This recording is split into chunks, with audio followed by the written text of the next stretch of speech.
a esta enseñanza que se va a estar compartiendo. ¿De qué va a tratar esto? Bueno, va a tratar, ¿verdad?, de lo siguiente. Vamos a ver una parte de conceptos, ¿verdad?, que hay que darnos cuenta que hay cosas que merecen, ¿verdad?, el detenernos y saber qué significan. Porque nosotros nos expresamos como creyentes y como personas que somos parte del mundo, escuchamos palabras, pero muchas veces esas palabras no tienen un significado muy claro para nosotros porque son de uso común. En el ámbito cristiano, ¿verdad?, encontramos ciertos conceptos. Y este día en especial, entonces vamos a conocer qué significa eso del dualismo, ¿verdad? ¿Qué significa eso del dualismo cristiano? Para variar, porque hay dualismo filosófico, ¿verdad?, entre otras cosas. Pero nosotros vamos a enfocar lo que significa el dualismo cristiano y vamos a conocer entonces algunos conceptos. Ese dualismo, ¿cómo se va a interpretar, verdad, en el Antiguo Testamento y cómo, verdad, se interpreta en el Nuevo Testamento? Aquí usted se va a dar cuenta de ciertas palabras en hebreo que vamos a conocer y ciertas palabras en griego que es necesario que nosotros conozcamos como cristianos que somos. Amén. Amén. ¿Por qué vamos a hacer uso del idioma Antiguo Testamento? Porque es parte, ¿verdad?, de la lectura que nosotros hacemos allá en nuestras casas o aquí en la iglesia. Leemos textos que no sabemos en realidad qué pronunciación tenían en el Antiguo Testamento o en el Nuevo Testamento. ¿Qué significaban esas frases, ¿verdad?, ese lenguaje? ¿Qué significaba? Pero también tenemos un texto que es con el que iniciamos. Este texto es Génesis 2:7. Ahí en su Biblia, ¿verdad?, está ese texto y es el que nosotros leímos en un comienzo. Génesis 2:7 nos dice: entonces Jehová Dios formó al hombre del polvo de la tierra y sopló en su nariz aliento, ¿de qué dice? De vida, y fue el hombre un ser viviente. Mire qué bonito. Aquí, solo en este texto, estamos encontrando una riqueza de, hermano, contenido. Bien. Aparte de ello, es bien importante ya establecer algo, ¿verdad?, que son los conceptos. ¿Qué vamos a comprender como dualismo? Dualismo viene de una palabra griega que significa, ¿verdad?, dos o conjunto, y ismo es, ¿verdad?, estudio. Entonces vamos a comprender que es la idea de que dos elementos contrarios o complementarios se unen en una misma cosa. En una misma cosa.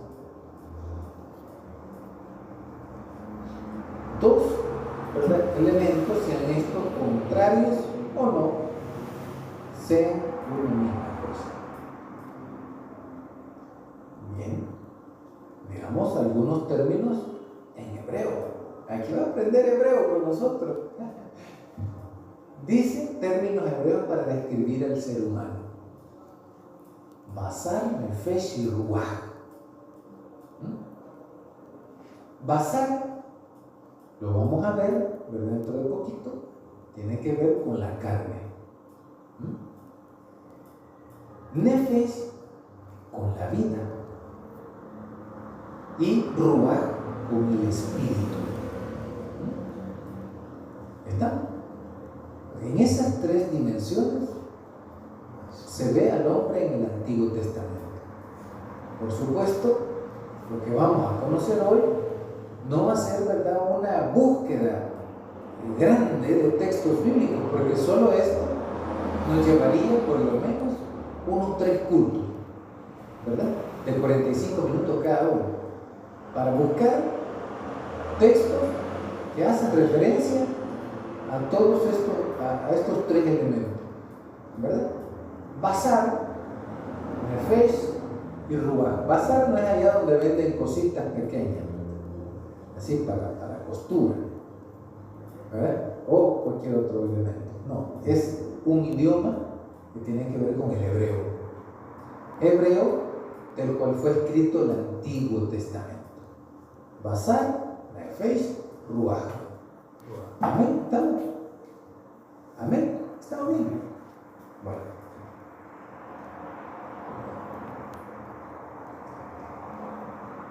Bazar, mis queridos hermanos, ahí hay algunos textos bíblicos, ¿verdad?, que podemos ver, y Bazar refiere a lo que es cualquier ser vivo, o sea, es la carne, lo que nosotros vemos. Por ejemplo, ¿qué ve usted en mí? La carne, ¿verdad?, que está aquí moviendo sus manos, agarrando el micrófono, es mi carne. Si yo veo un perrito, veo también una carne que anda caminando llena de pelos, ¿sí? Y cuando íbamos al zoológico, íbamos a ver allá al hipopótamo, al elefante, a los monos, ¿verdad?, entre otros animales. Entonces, esta frase se encuentra ahí en estos textos que ya vamos a buscar.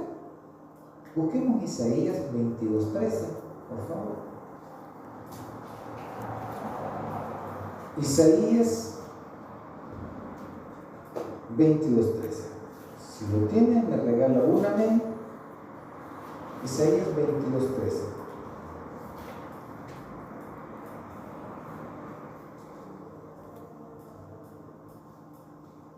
Y he aquí gozo y alegría, matando vacas y degollando ovejas, comiendo carne.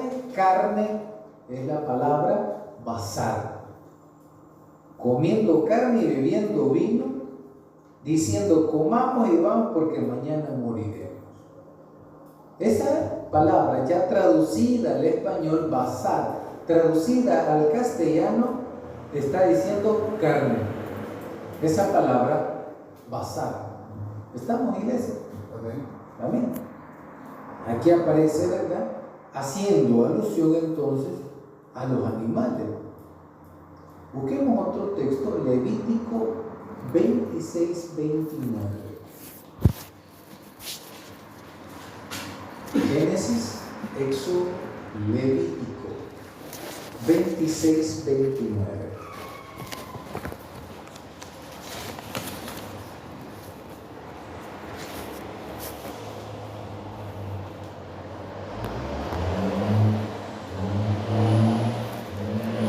Dice la Escritura: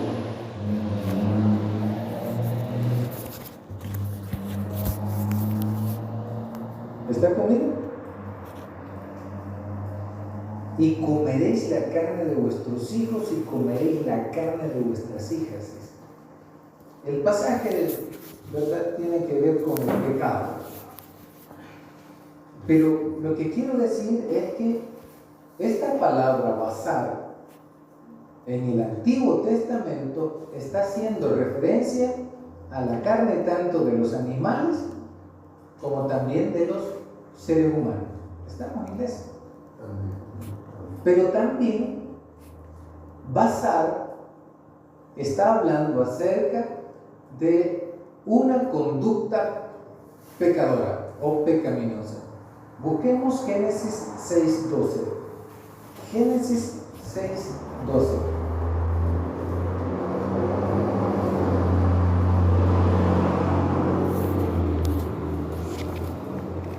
Y miró Dios la tierra, y he aquí que estaba corrompida, porque toda carne había corrompido su camino sobre la tierra.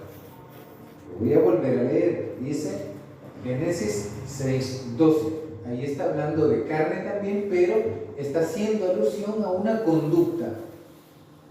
¿Sí? ¿Estamos? No que la carne en sí sea pecadora, sino la conducta, las acciones. Bien, vuelvo a leer el texto. Miró Dios la tierra y aquí que estaba corrompida, porque toda carne, aquí la palabra carne está haciendo referencia a cómo en el Antiguo Testamento se consideraba al ser humano. Basado, carne también.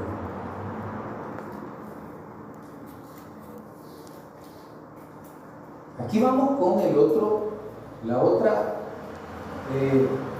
¿verdad? Fase de la otra parte, cómo se considera al hombre también. Nefesh tiene que ver con la vida. La vida toda. ¿Qué dice ahí? Noción central de la antropología semita. Eso, ¿verdad? No le preste mucha atención, porque cuando dice noción central de la antropología, antropos es la ciencia que estudia al hombre, y la palabra semita no es aquella que venden en la panadería, ¿verdad? Allá de esa que es bien ancha, así, bien, ¿verdad? Grande para que atorzona, y no hay cafecitos peligrosos y se ahoga. Entonces, es la antropología del pueblo, que los semitas eran un pueblo que estaba radicado ya en Oriente.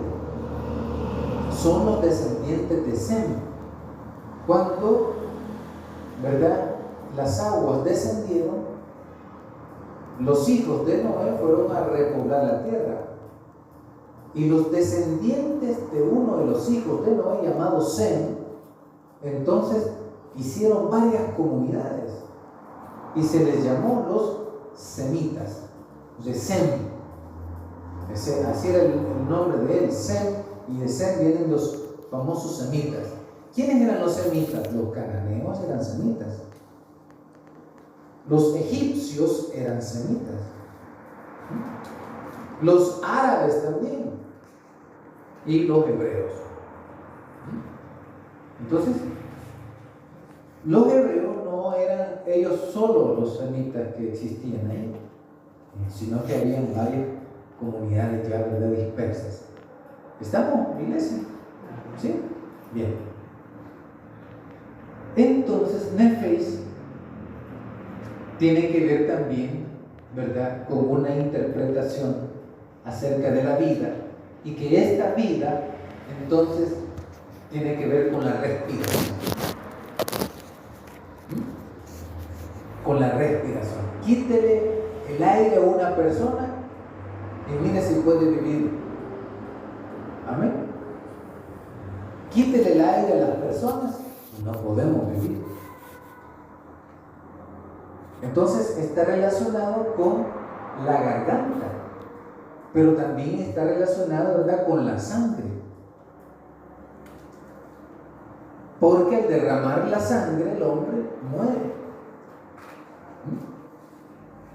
Entonces, Nefesh es el principio vital de los hombres y los animales. Busquemos Salmos 69:2, por favor. Salmos 69:2.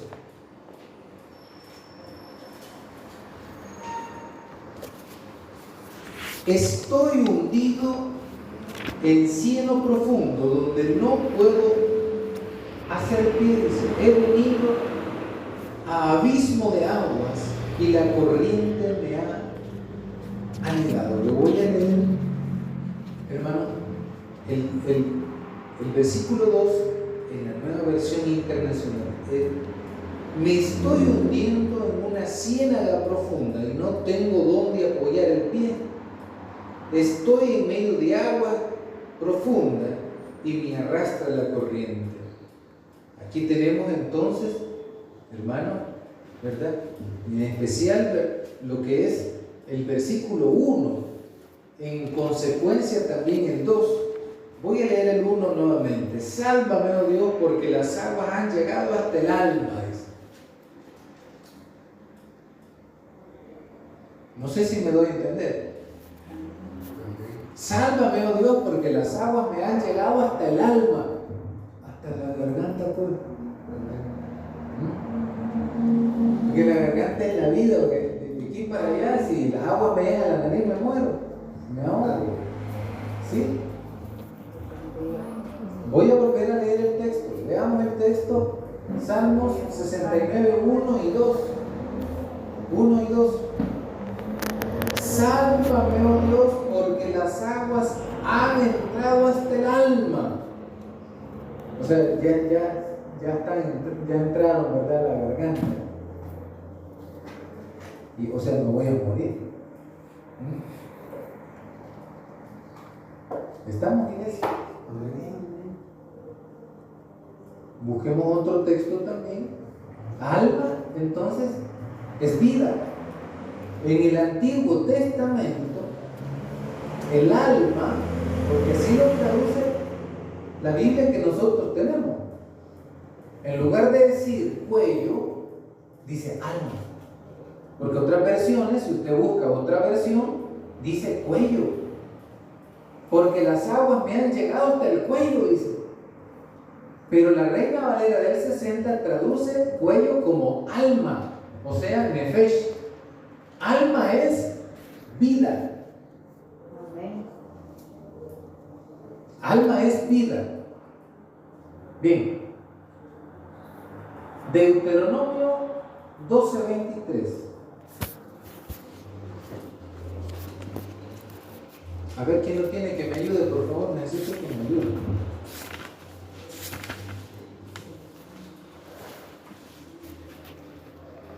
Solo uno.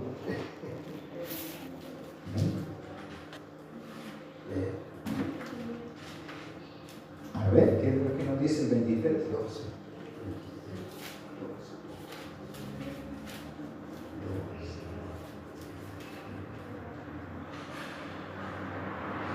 Amén, solo uno.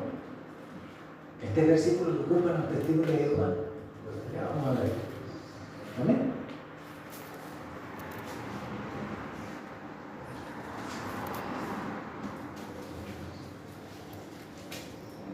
Solo uno. Amén. El 12, 23. Amén. Amén, léalo. Solamente Que te mantengas. mantenga firme y no comer sangre, porque la sangre es la vida y no comerás la vida juntamente con su carne. Miren qué bonito, aquí se encuentra basar y nefesh a la vez, carne, ¿verdad? Y vida a la vez. Miren qué interesante, voy a volver a leer. Solamente que te mantenga firme en no comer sangre, porque la sangre es la vida. Amén. Porque la sangre es la nefesh. Eso está diciendo. Esa palabra en hebreo es vida, nefesh. Porque la sangre es la nefesh. Tanto la garganta, porque aquí también tenemos una vena y al cortarla, ¿verdad?, uno sangre. Amén, iglesia. Porque la vida está en el cuello, decía en el versículo anterior. Y aquí nos está diciendo porque la vida también está en la sangre. Porque al perder la sangre, uno muere. Entonces, nefesh, o, ¿verdad?, alma, en el Antiguo Testamento, está haciendo referencia a la vida, hermanos. ¿Está conmigo, iglesia? Vaya prestando mucha atención, porque después ya no vamos a volver a ver esto. Hay que aprovechar el tiempo. Veamos qué dice Proverbios 8, 35 y 36. Proverbios, Salmos, Proverbios. Salmos, Proverbios. Capítulo 8. Me dice cuando lo encuentre. versículos 35 y 36.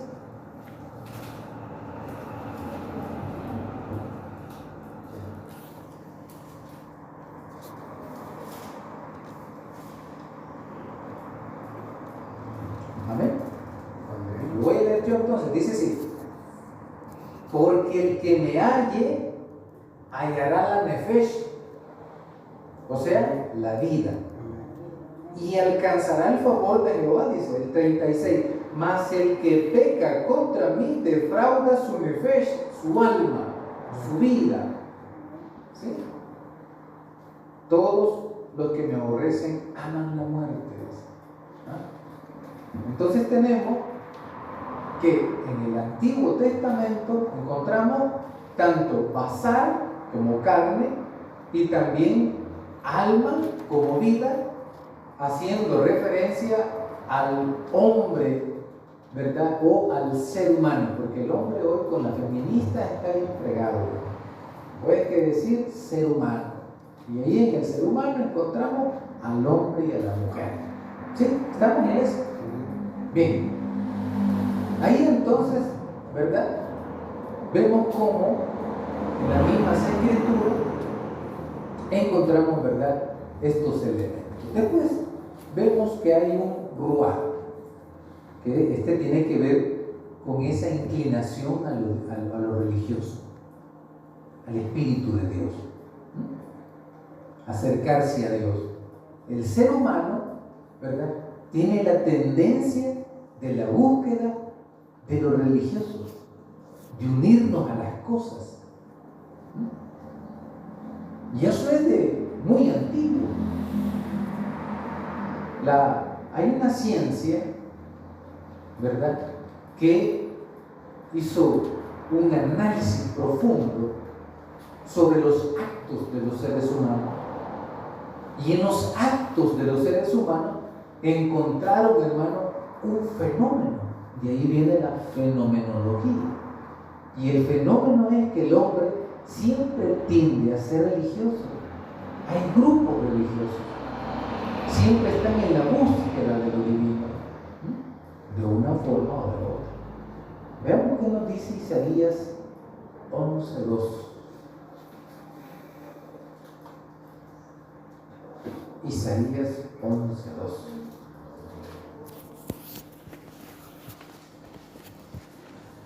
Y reposará sobre él el espíritu, el ruach de Jehová, espíritu de sabiduría y de inteligencia, espíritu de consejo y de poder, espíritu de conocimiento y temor de Jehová. Aquí tenemos entonces que el hombre tiene esa tendencia a buscar lo espiritual. Constantemente el hombre está en esa búsqueda. Y no solo en los problemas o en las dificultades, sino también cuando no hay problemas, cuando no hay dificultades, el hombre siempre anda en la búsqueda. Primer libro de Samuel 10:10.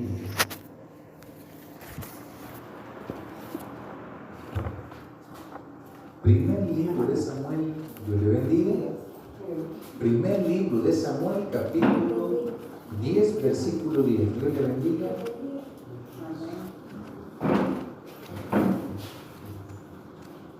Dice la palabra del Señor: y cuando llegaron allá al collado, he aquí que la compañía de los profetas que venía a encontrarse con él, y el espíritu, el ruaj de Dios vino sobre él con poder y profetizó entre ellos. O sea, estamos hablando que el ruaj tiene que ver con el acercamiento del hombre a lo divino, donde lo divino se revela y el hombre está allí. Ese es el ruaj de Dios. Y el hombre anda en esa búsqueda, procurando ese encuentro, ¿verdad?, con el Espíritu de Dios, el ruaj. Entonces ya hemos visto 3 áreas en el mismo ser, donde es reconocido, ¿verdad? El hombre y la mujer en el Antiguo Testamento. Encontramos basar, que es la carne, encontramos el nefesh, que es la vida o el alma, y encontramos el ruach, que es el espíritu o la inclinación que el hombre tiene siempre en la búsqueda de Dios. ¿Estamos bien así? Bien.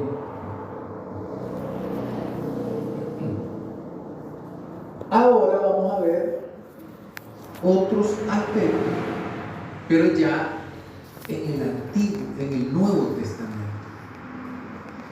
Dejamos entonces lo que es el Antiguo Testamento con sus formas, con su lenguaje de concebir al ser humano, entre lo que es Soma, amén, Nefesh y Ruach, amén. Bien, volvemos para que tengamos idea. Ahí está, para que nos acordemos. Aquí está. Antiguo Testamento, recalcamos una vez más esto: Basar, Nefesh y Ruach. Así se concibe al hombre. Basar es la carne, tanto del hombre como de los animales. Nefesh es el alma o la vida que está, hermano, aquí en el cuello, por medio de la respiración o en la sangre. Y Ruach, que es esa inclinación que el ser humano tiene en búsqueda siempre de la divinidad, de lo divino, de lo de Dios, pues. Y eso es lo que hemos estado viendo, ¿verdad? Y ahí están los textos, ahí está, ¿verdad? Y llegamos entonces aquí. En el Nuevo Testamento cambian las cosas. En el Nuevo Testamento ya no estamos hablando del hebreo, estamos hablando del griego. El griego, los helenos o helenistas fueron los que conquistaron e impusieron un idioma distinto en todos los pueblos. Por eso el Nuevo Testamento se escribió en griego, ya no en hebreo. Entonces cambian las cosas. Ya no se habla de, hermano, las expresiones que hemos visto hasta acá, sino que estamos hablando de psique, soma y neuma, que son, oiga bien, equivalentes al lenguaje que acabamos de ver. Veamos entonces la equivalencia. Psique en el Nuevo Testamento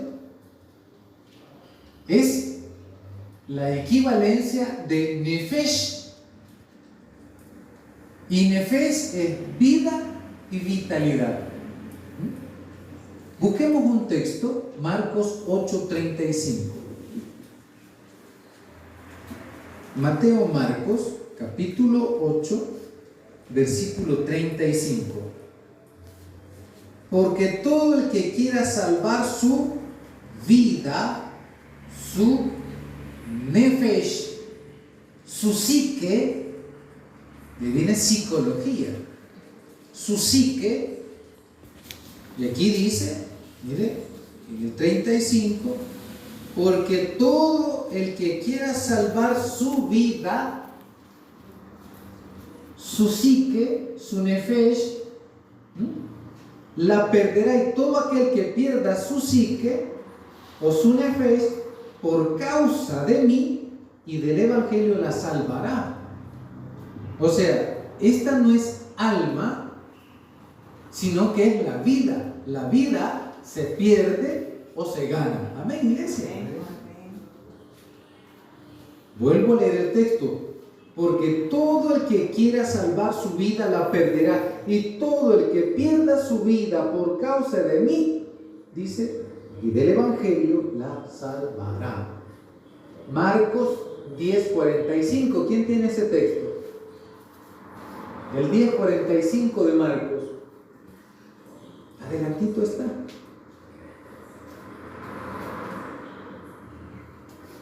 Solo el 1.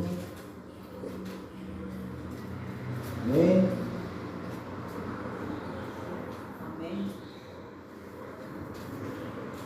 ¿Lo tiene? Amén. Léelo, por favor. Porque el Hijo del Hombre no vino para ser servido, sino para servir y para dar su vida en rescate por muchos. Gracias. Cuando nosotros leemos este texto en específico, en el griego del Nuevo Testamento dice psique, o psique, es lo mismo. Pero lo que quiero decir es, hermano, que esta vida o esta alma, porque hay momentos que la Biblia en el Nuevo Testamento dice alma, pero el equivalente es nefesh, que significa ¿qué? Vida. Amén, amén. Amén. Bien. Veamos qué dice Lucas, capítulo 12.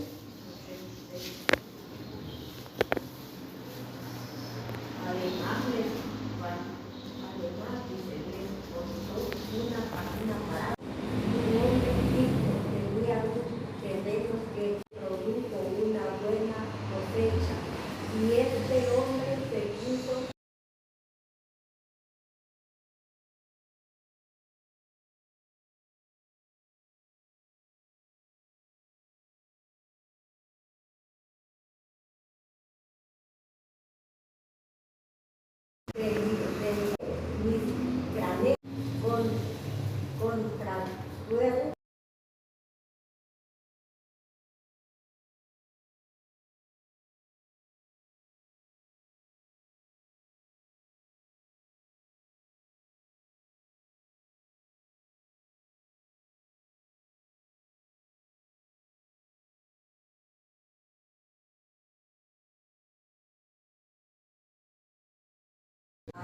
a comer, a beber y a cantar. Pero Dios le dijo, necio, esta noche viene a quitarte la vida. ¿Y para quién será lo que has buscado? Eso le sucedió a quien acumule riquezas para sí mismo, pero no es rico para con Dios. Para con Dios. Los versículos que la hermana ha leído son claves. Dice el versículo 19: y diré a mi alma, muchos bienes has guardado para muchos años. Repósate, come, bebe, regocíjate. Alma no es la parte inmaterial, como a nosotros muchas veces nos han dicho. Alma es la vida. Porque esto es la equivalencia, psique o alma, es la equivalencia del Antiguo Testamento. Porque el texto, mire, hoy ya lo vamos a comprender mucho mejor. Mire lo que dice.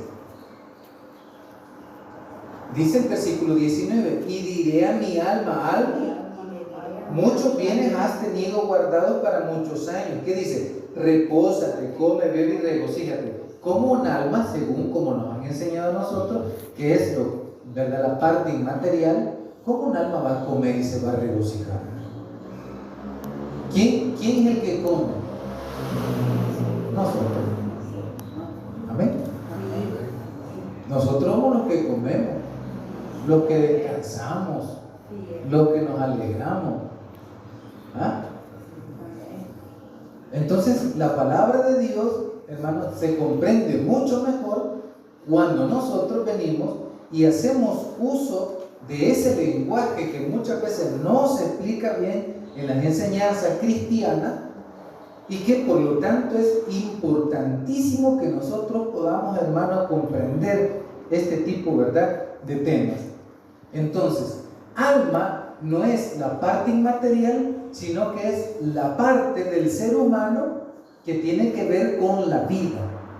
O sea, estamos hablando de un ser único, inseparable, indivisible. Eso es, hermano, muy importante. Este tema estamos tocando como el dualismo cristiano, se compagina con el que ya vimos. Cuando expresamos el tema en forma de pregunta, ¿para dónde va el ser humano después que muera? ¿Para el cielo o para el infierno? Porque así nos han dicho a nosotros. Y llegamos a la conclusión que uno de los temas muy importantes del cristianismo es la resurrección. Después, ¿verdad?, de Cristo, cuando fue bajado de la cruz y fue pedido por un rico, ¿verdad?, que tenía una tumba labrada sobre la roca, este hermano, dice la Escritura, que resucitó al tercer día. Amén. Y que Cristo es las primicias de los que le seguirán, dice la palabra. Entonces, uno de los temas muy importantes para el cristianismo primero era la resurrección de los muertos. Entonces, cuando el ser humano muere, ¿a dónde va? Al hoyo.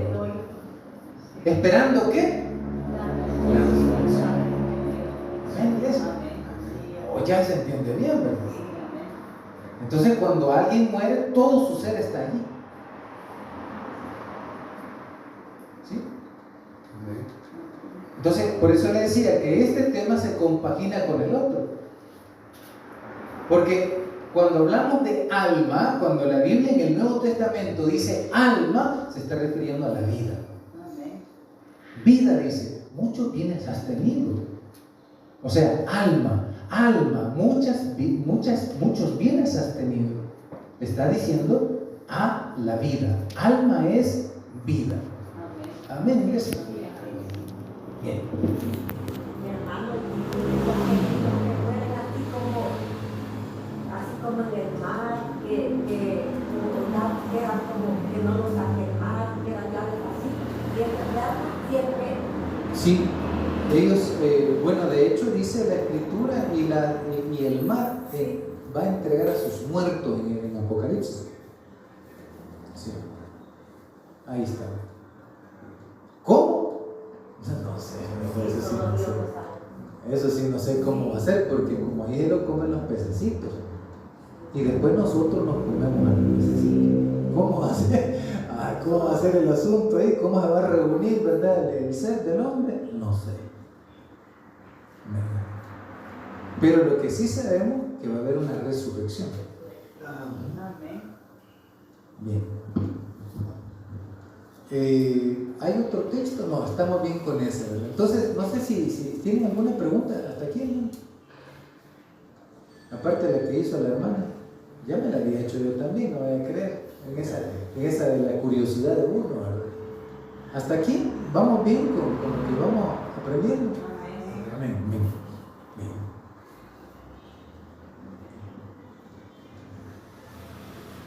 Soma es el equivalente de basar. ¿Qué dijimos que era basar? La carne, ¿verdad? Basar, acuérdate, muérdase la piel, ¿verdad? Basar es carne. Designación del hombre entero como totalidad, o sea, la carne. Mateo 6, 22 al 23.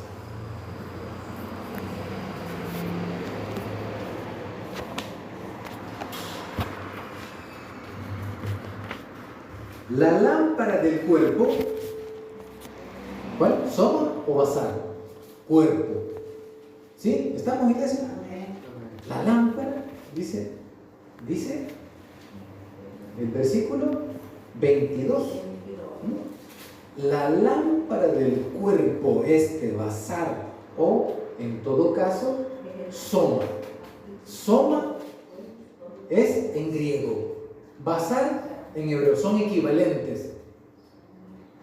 O sea, porque Jesús fue un hebreo, hermano, y el Antiguo Testamento fue escrito en hebreo, entonces las expresiones para poder referirse a las cosas tenían que verse escrito en hebreo en el Nuevo Testamento, pero no se escribieron en hebreo porque la mayoría de la gente hablaba griego.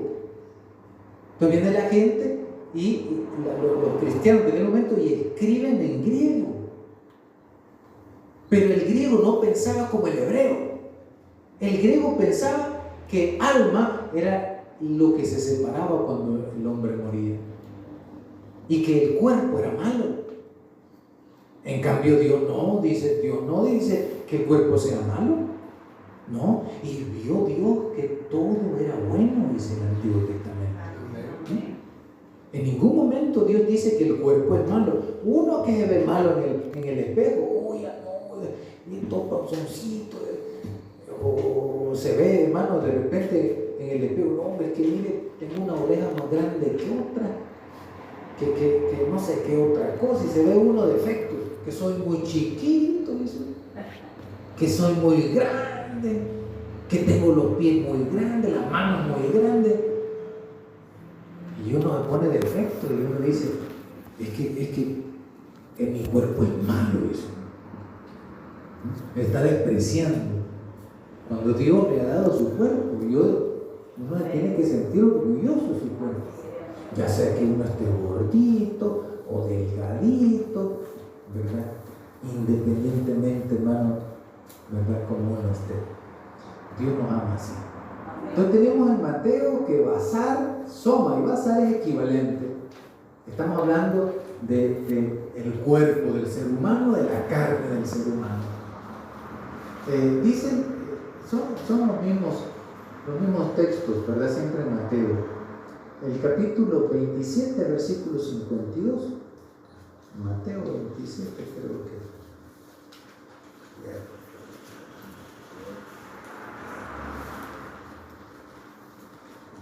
27,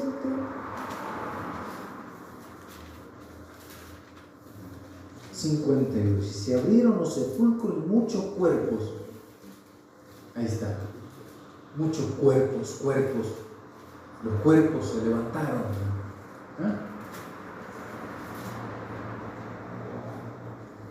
Dice el versículo 52 del capítulo 27 de Mateo. Y se abrieron los sepulcros y muchos cuerpos de los santos que habían dormido se levantaron y salieron de sepulcros después de la resurrección de él. Vinieron a la santa ciudad y aparecieron a muchos. Esto, hermano, es vivificación del cuerpo, porque después volvieron a morir. No fueron resucitados, porque resucitado solo Cristo. ¿Sí? Resucitó solo Cristo. Estos cuerpos fueron vivificados. Vivieron, pero volvieron a morir. Me imagino yo que fue la misma gloria de la resurrección de Cristo que hizo que los otros cuerpos también, ¿verdad?, volvieran a revivir. Pero no, el cuerpo de Cristo fue un cuerpo, hermano, que nunca volvió a morir. Bien. Y también está el otro 26. El otro texto. Y mientras comían, tomó Jesús el pan y bendijo y partió y dio a sus discípulos, tomad, comed, esto es mi basar o soma, mi cuerpo. ¿Estamos en eso? Bien. Entonces, mire, esto es bien bonito usted. Porque uno ya le va comprendiendo también estas cosas. Neuma, ¿qué es el neuma? Neuma es el equivalente de ruaj. Allá ruaj, Antiguo Testamento, que en parte tiene el hombre también. Ese espíritu, esa búsqueda de Dios. Y aquí se llama neuma, ya no se llama ruaj en el Nuevo Testamento, sino que se llama neuma. Es como el aire, de ahí viene neumático. Amén, iglesia. De ahí viene el neumático, porque hermano, el neumático necesita aire, ¿verdad? Entonces, neuma es el equivalente de ruaj del Antiguo Testamento. Busquemos la segunda carta de los Corintios 2:13. Aquí Pablo, ¿verdad?, nos dice algo de esto. Segunda carta de los Corintios.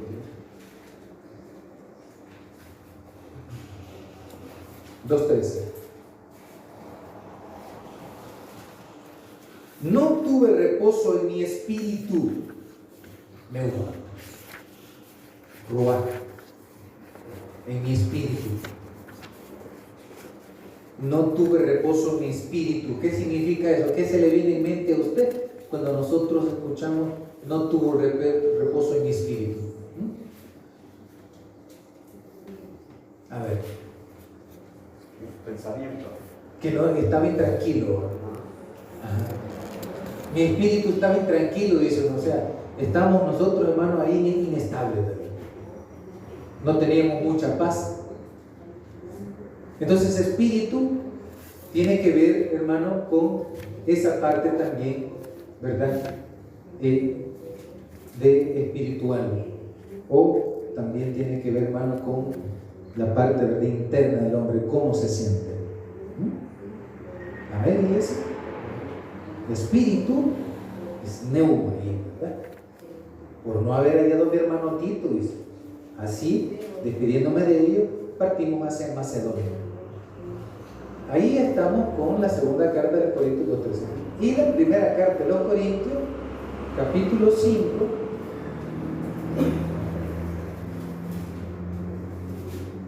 Capítulo 5, versículo 3. Ciertamente yo, como ausente del cuerpo, pero presente en espíritu. Presente en espíritu. ¿Qué significa esto? Aunque yo no esté ahí, pero yo sé cómo son ustedes. Eso quiere decir. Entonces no veamos estas cosas como algo, ¿verdad?, fantástico o extraordinario, digamos, sino que son elementos que distinguen al ser humano tal cual es. Es el ser humano que está siendo como interpretado por las mismas acciones. Es el ser humano interpretado por sus mismas acciones. Yo observo. Es uno de los principios de las ciencias, la observación. Yo observo cómo se comporta fulano o fulana de tal. Yo estoy analizando su conducta y por lo tanto digo, ¿verdad?, tiene vida. Por lo tanto, ¿verdad?, busca de Dios. Por lo tanto, esta persona hace tal cosa. Entonces estamos describiendo al ser humano en tanto, ¿verdad?, es un ser. Y como le digo, en el Antiguo Testamento se describe como, en el lenguaje, ¿verdad?, que aparece en el Antiguo Testamento como cuerpo o carne, espíritu, pero también, ¿verdad?, lo encontramos como un ser viviente. Pero no estamos hablando de un ser inseparable, estamos hablando de un ser único. Amén, iglesia. Amén.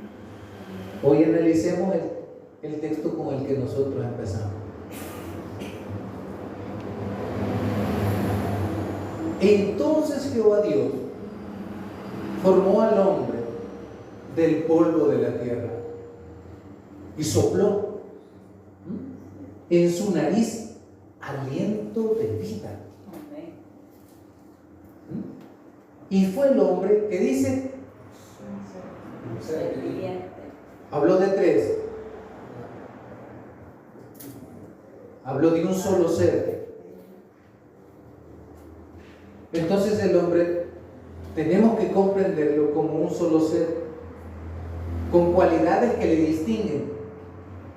Tiene alma, o sea, vida, tiene un cuerpo y tiene espíritu. ¿Sí? No estamos hablando de que el ser humano es de tres partes, no, es un solo ser con cualidades que le distinguen. No sé si me doy a entender. Y el hombre, cuando muere, no se va, hermano, al cielo o al infierno, sino se va a la tumba a esperar la voz de Dios. Allá donde esté, en el mar, donde quiera que esté, o quemado, ¿verdad? Entonces tenemos nosotros al ser humano como un ser viviente. Y aquí vamos a algo muy importante. Los griegos fueron los que enseñaron que el alma sale, porque es lo más valioso. Para el griego lo más valioso es el alma, ese ser inseparable que ellos interpretaron así. Pero el mismo Jesús nos enseña a nosotros a amar la vida. Allá estaba en el Getsemaní, no quería morir. Sócrates, un pensador griego, un filósofo, le dijeron a él: has cometido un delito, tienes que morir. Lo juzgaron, ¿verdad? Otros filósofos, y más que filósofos, eran como abogados, digamos, y lo hicieron quedar mal en medio del pueblo. Había alrededor de 500 los jueces que habían en aquel momento, todos hombres, sin ninguna mujer, y decidieron quitarle la vida. Le dijeron a él: tienes varias opciones. La primera es que te vayas de aquí. La segunda es que te retractes de lo que estabas diciendo. Y lo tercero es: tienes que tomar veneno y te morís. Entonces, bien hubiese él dicho: me retracto. O bien hubiese dicho: bueno, me voy de aquí, no quiero mis enseñanzas. Porque él procuraba enseñarle a los jóvenes a pensar. Y ya venían los jóvenes y contradecían a los adultos. Y eso no le gustaba a la gente, que los jóvenes pensaran las cosas. Así que decidió tomar veneno. Ese veneno era una bebida famosa en aquel momento llamada cicuta. Y se la tomó. Y estando allá en la cárcel, él, ¿verdad?, hablaba de los efectos que le estaban pasando, porque no le tenían miedo a la muerte. Porque para ellos era liberarse de este cuerpo, ¿verdad?, que lo encierra uno a una vida, ¿verdad?, limitada, pues. En cambio, para el hebreo no era así. Allá estaba Jesús en el Getsemaní, abatido porque lo iban a matar. Y dijo él: Señor, que no pase de mí esta copa. Estaba bien abatido el Señor, porque la vida la ha dado Dios. Y la vida no es para que uno lo anden asesinando.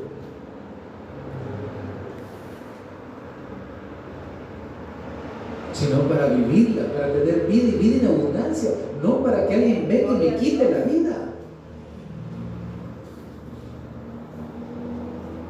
Entonces, por eso estos temas son tan importantes, porque uno puede llegar, hermano, a comprender que la vida es única.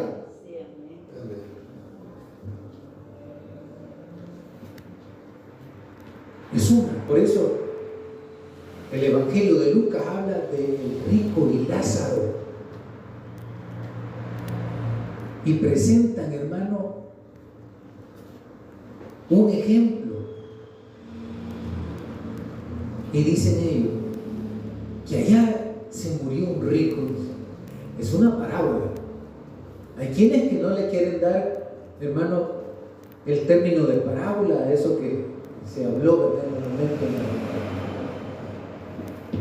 Había un hombre, dice, que era millonario, tenía riquezas, y había un pobre que no tenía, hermano, dónde caer muerto, y estaba a las puertas de la casa de ese hombre, esperando, hermano, que le dieran algo de comer. Llegó un tiempo y murieron los dos, pues. El pobre se fue al seno de Abraham, o sea, el cielo. Y el rico se fue al infierno. Es una parábola. Y la parábola no es necesariamente esté hablando de cosas reales. Y allá venía el hombre en su sufrimiento y decía: yo quiero salir de aquí, de este tormento. Yo quiero ¿verdad?, vivir y decirles a mis amigos que no vengan a este lugar. Amén, iglesia. Entonces, ¿a qué está haciendo énfasis el escritor de aquel momento? A la vida. Que lo más importante para el ser humano es la vida, y por eso a Jesús le interesaba que los vivos, los seres vivientes, la mujer y el hombre sufriente no sufrieran. Por eso es que el camino, ¿verdad?, allá, hermano, con sus discípulos y sus discípulas se encontraron con una caravana y había una mujer viuda que había perdido su único hijo, y va sufriendo la mujer y le resucitó a su hijo, o sea, le revivió su hijo.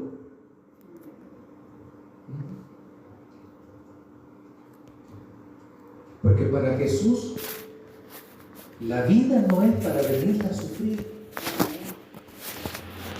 sino es para vivirla, procurar vivirla bien. Y no hemos nacido, hermano, para el sufrimiento. Por eso, durante la historia del ser humano han venido luchando por sus derechos. Y ahí vienen los derechos humanos. La esclavitud antes era lícita, era ley la esclavitud. Y nosotros tuvimos la bendición de vivir en un tiempo donde no le ponían aquí en el cuello al ser humano, ¿verdad?, una cosa de hierro, y le prendían con una cadena o en el pie o en las manos,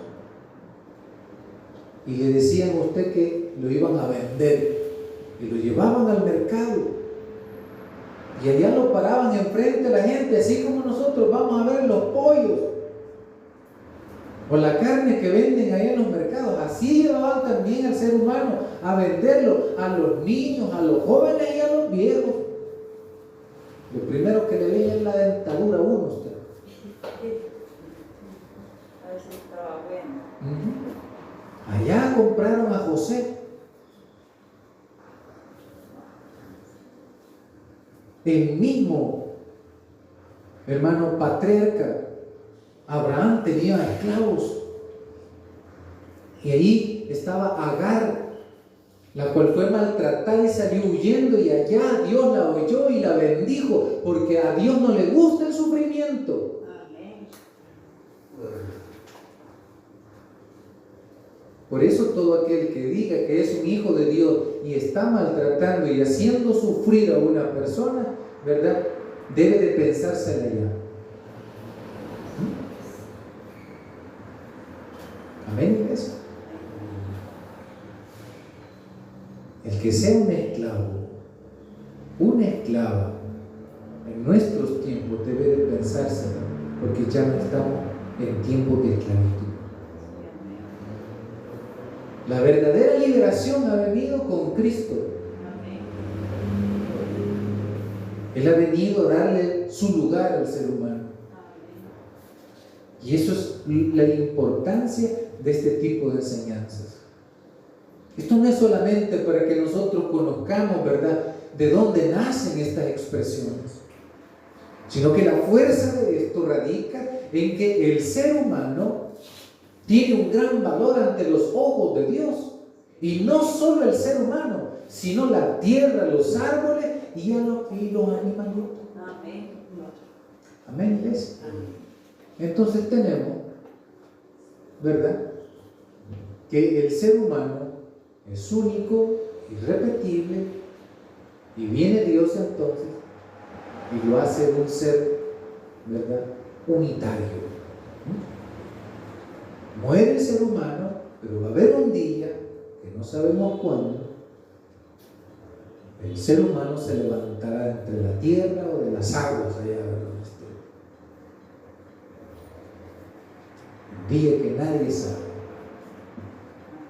Y esa es la importancia de este tipo de enseñanzas, que nosotros, hermanos, identifiquemos que somos seres únicos e irrepetibles que por lo tanto la vida tiene validez. Sí, amén. Agradecemos ahí, ¿verdad?, la atención que nos han prestado por esta enseñanza. Vamos a hacer una oración. Gracias, Señor,